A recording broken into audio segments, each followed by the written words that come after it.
Won't it be Ryan the Great? And today, it's been a few days since I put out a video, but we are putting out one today. We're finally getting back onto baseball. And now we're talking about the Phillies. I do want to start posting more baseball videos. I know I keep saying it, but I really do. We just need a little bit more headlines, and we'll be talking about the trade deadline when it does get there. That is a little bit away, though. We'll try to be talking a little more around the MLB as this season goes on. But for now, we're going to start from the ground up, and we're talking about the Philadelphia Phillies. We're going to be talking about what they look like going into the All-Star break. We're going to be talking about what they can do after the All-Star break, how they can potentially get back to the World Series and maybe even win it this time.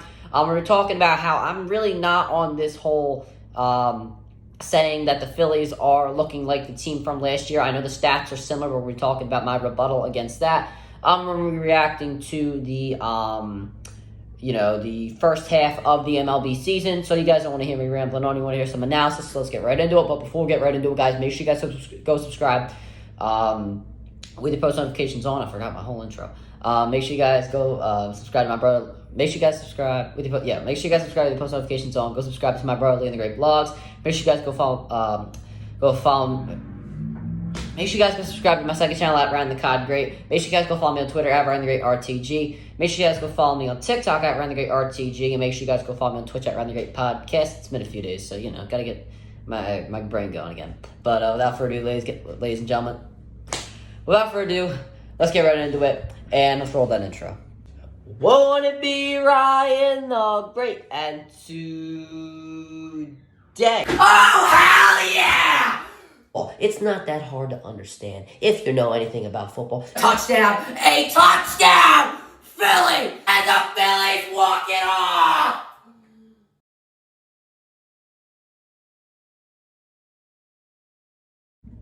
I literally went downstairs and paced around and got a drink of water because, goodness gracious, I cannot speak to save my life. I couldn't even remember my own intro. Without further ado, let's get right into it. So, starting off, as we do know, the Philadelphia Phillies, they are on a 2-game losing streak going into the All-Star break. They lost 2 straight to the Miami Marlins.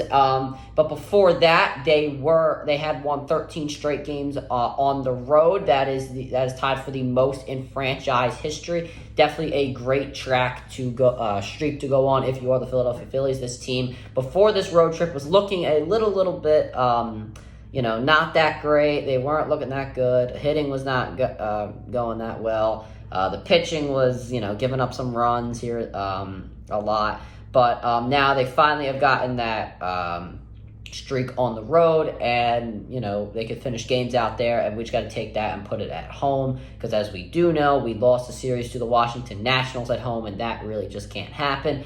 But sweeping the Tampa Bay Rays at home for the first time this season definitely is a look in the right direction. The only thing is I don't know how we did not beat the Miami Marlins. That is a concern in my eyes. The pitching has not been looking so great. They obviously did win that first game, but that was off of a Christian Pache home run, and a guy who does not play every day. You're lucky that he was available to pinch hit for that game. I do believe that the Phillies got lucky there. And in the second game against Miami, they started out fine. Turner started off with a home run to put them up by 1, and then it kind of just fell apart from there. I mean, they gave up 3 runs in the first inning, and then they just couldn't really recover from there. They did tie it up in the second inning, but then they were just ice cold for the rest of the game.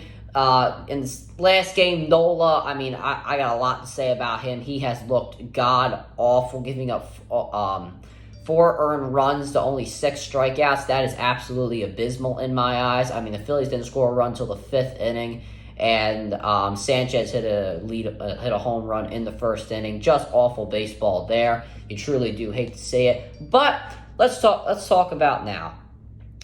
Going forward. Listen, the Phillies are 12 games back. I did talk about that 13-game winning streak, but they're not gonna, get past Atlanta. They do have a chance to get past Miami.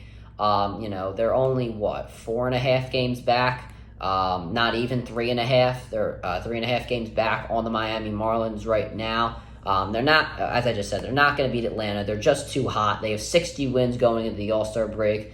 That actually is a league leading 60 wins. I don't know how Atlanta does it. They just do it. They somehow figure it out every single year. They just do well. But as I said, we can get into this wild card again. We are only half a game out. Because of those 2 losses to Miami, we are now in the wild card. We're right behind the San Francisco Giants. We're half a game back. The Milwaukee Brewers are also a half a game back, so we do have to look out for them. Other than that, there really is a big gap there. The San Diego Padres, a team who I thought was going to make a run this year, they are 6 games back. Then the Arizona Diamondbacks, who just fell into the wild card, they are tied with the Dodgers, but I guess the Dodgers have series leading, I don't know. And then obviously the Miami Marlins are there. So yeah, the Phillies definitely, if they can get hot, if they can do some things at the trade deadline like they did do last year, they definitely can get into this wild card and make some more noise. Now let's talk about how people are comparing this team to last year. Listen, I don't really like that.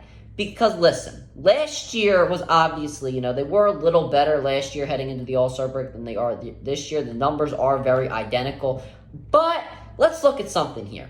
We didn't have Trey Turner. Castellanos was not playing the way he was playing. Same with Marsh. We had Bryce Harper was injured at this time. We did not have Amundo Sosa. We didn't, and we had Rhys Hoskins in there. Derek Hall was not in there. This team is very different. And, same with the pitching.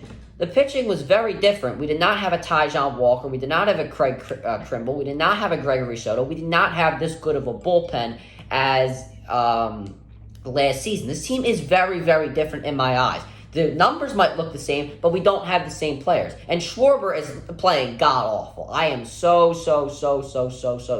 disappointed with Kyle Schwarber at the current moment in time. I mean, he's batting 184. I understand he hits the home runs. He's tied for 8th in home runs in the MLB. But when you are batting 184, that is just so bad for a leadoff man. I think the All-Star break could do him a little bit of good right now, but he's got to hit the ball better. I mean, you can't just hit a home run or strike out because most of the time you're going to strike out.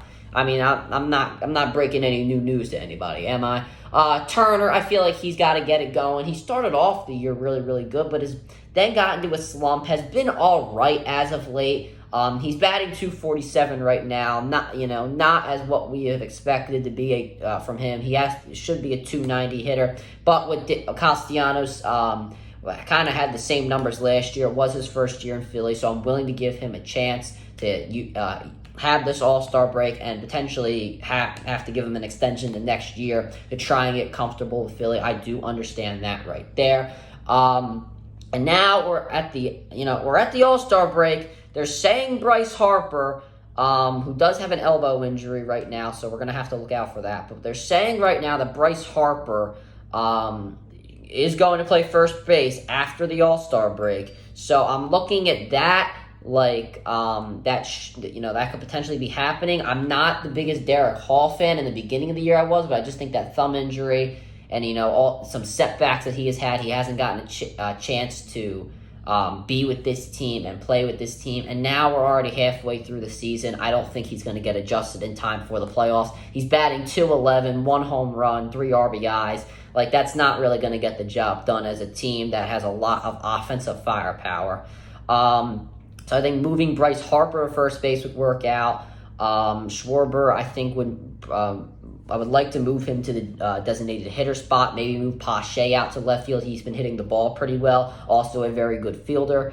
Castellano, and then the outfield would actually look all right. You have Pache out there, you have Marsh, then Castellanos, who I think has been stepping up his defense as of late. Obviously, he can't really, on doubles, when it goes to the wall, he's not the fastest in the world, so that does kill the team just a little bit. But it is what it is there. That stuff just kind of happens. He's making it up on the offensive end right now as he is batting .301. I'm really liking what he is doing. There are a lot of guys, but I'm really liking what the Phillies are doing right now. There are just some bad days. And the way, there are some goodness gracious, there are some bad days on the hitting. One day Castellanos might not do as well. Same with Harper and Stott and Realmuto and this, that, and the other. Could be some slump days. I do understand that. But a way to make up for that is the pitching. Listen, the Phillies, over the last few games, when they have lost. They scored 3 runs against Miami, 3 runs again. Against the Nationals, they scored 4 runs in the game on July the 2nd. And then in the Nationals, they only gave up 2 runs, and they scored 1. But, if the pitching can be a little bit better here, I feel like that the Phillies can get away with some of these games just by scoring 4 runs. I understand that the Phillies' whole team is based more around offense, but you cannot tell me that these are good numbers. Our ERA leader right now is Ty Walker with a 4.02 ERA. That is just god awful. I mean, listen, if you're going to be a third in the rotation or fourth in the rotation, I could see a 4.02 ERA, but to have that be on the best on the team is definitely not a good look for anybody on the Phillies right now if you are a starting pitcher. Now, listen, I obviously like what Wheeler has been doing. A 4.05 ERA, 7-4 record, 119 strikeouts. I obviously really do like Zach Wheeler, but he has too many off days where he's just, a lot of batters are beating him to the punch, getting a lot of runs. Aaron Nola, he's giving up way too many home runs. I'm sick of him. He wants $100 million, 8-6 record, 4.39 ERA. He has the most strikeouts on the team with 120, but he gives up way too many home runs. I believe he is second in the MLB in home runs given. That is just god awful. He's got to pitch the ball a lot better. He throws way too many balls.